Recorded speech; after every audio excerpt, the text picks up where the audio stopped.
A few years ago, doing okay financially actually felt like doing okay. You could carry a small balance on your credit card, and it didn't feel like a big deal. You could finance something, your phone, your car, even a piece of furniture, and it felt manageable. You could miss a perfect budget one month and recover the next without feeling like you were falling behind. There was breathing room. Not a lot, but enough. Enough to feel like you were in control. Enough to feel like your effort was actually working. But now, that same life feels different, heavier, not in a dramatic everything is falling apart kind of way. You're still working, still paying your bills, still trying to stay responsible, but something underneath it all feels tighter, like the space you used to have just quietly disappeared, like there's less margin for error, even though you're doing the same things you've always done. And what's strange is, no one told you this would happen. There wasn't a moment where everything changed overnight. No clear warning, no obvious turning point. Just a slow shift that you only notice once the pressure starts building. You didn't suddenly become bad with money. Your habits didn't collapse. You didn't wake up one day and decide to be reckless. And yet, money feels more stressful than it used to. Like you're putting in the same effort, but getting less stability in return. Like you're moving, but not really getting ahead. And if you've felt that, even a little, you're not imagining it. Because this didn't happen randomly. There's a reason millions of people started feeling this exact same pressure at almost the same time.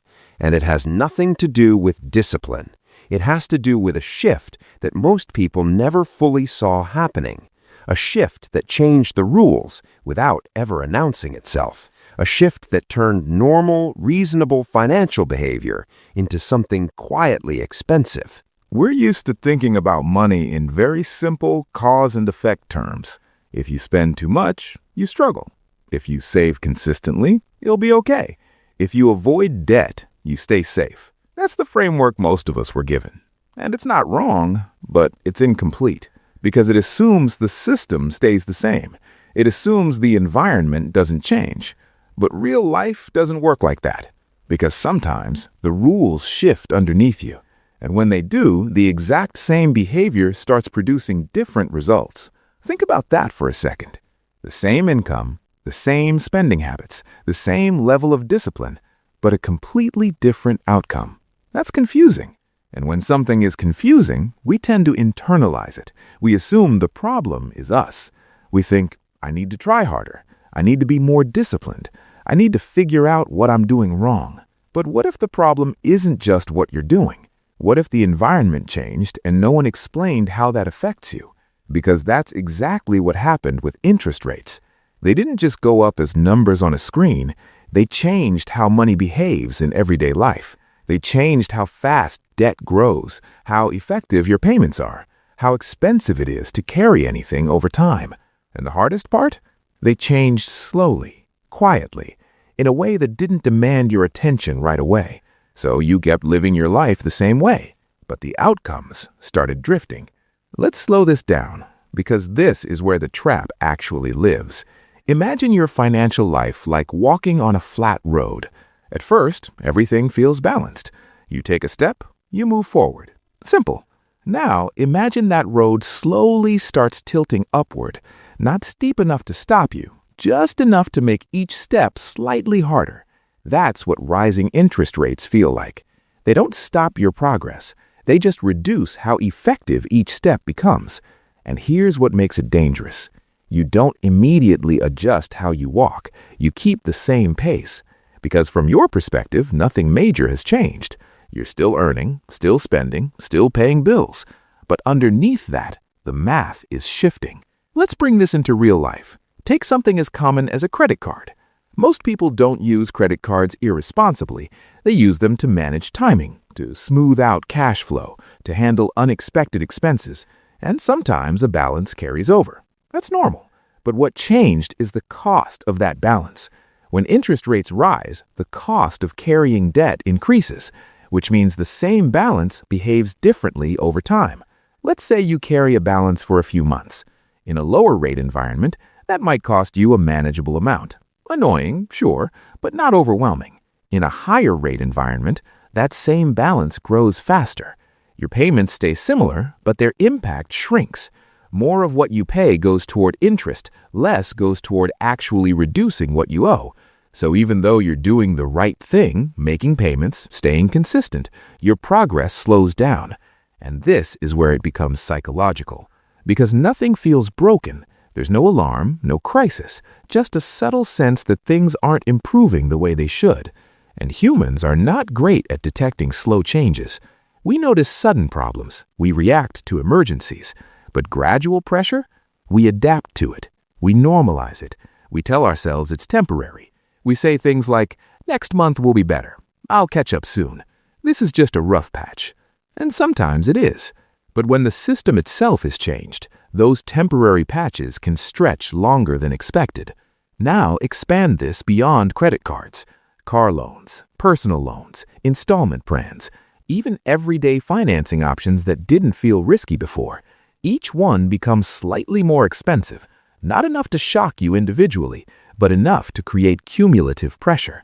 And that's the key word here, cumulative. Because the trap isn't one big decision. It's a series of small, reasonable decisions that become heavier over time. Add in real life. Rent increases, groceries cost more, fuel, utilities, basic living expenses, they all creep upward. Unexpected costs still show up, because they always do. And now you're operating in a system where everything costs a little more to carry. So what do people do? They adjust. They cut back slightly. They delay certain expenses. They rely on credit occasionally to bridge gaps, not because they're irresponsible, but because they're trying to keep everything functioning. And this is where the trap fully takes hold. Because now, interest isn't just something you pay, it's something shaping your entire financial experience. It's influencing how quickly you can recover, how easily you can save, how much flexibility you actually have. And the longer it operates in the background, the more it slows you down. The turning point isn't dramatic. It doesn't come from a big moment. It comes from a shift in how you see things. Most people think of interest as a detail, a number, a percentage, something technical that exists in the background. But it's not. It's a force, and it's always active. It's either helping you or working against you. And once you truly see that, your thinking changes. You stop focusing only on the present moment. You start thinking in terms of direction, momentum, trajectory. You look at a financial decision and ask, where does this lead if I leave it alone? That's a different question, a deeper one, because it moves you out of short-term thinking and into awareness.